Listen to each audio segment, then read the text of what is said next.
Hey everyone, in this video I'll show you the exact steps to use tags, lead scores, and segmentation in the free Agile CRM plan. First, let's add a tag. Go to your contacts page and click on a contact's name. Look for a field called tags and click inside it. Type a tag name, like newsletter subscriber, and press enter. The tag is now saved. Now, let's set a lead score. On the contact's profile, look for a field called lead score. Click it and type a number. A high number means a hot lead. A low number means they are just browsing.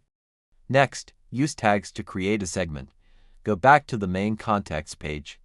Look for a button that says segment or filter. Click it. A filter menu will open. Click Add Filter. Choose tag from the drop-down, then select is equal to. Type your tag name, like hot lead. Click Apply. You have created a segment. The list shows only contacts with that tag. Save this segment by clicking Save Segment. Give it a name and click Save. And that's it.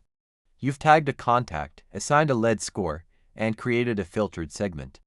If this helped you get organized, please like and subscribe for more. See you in the next video.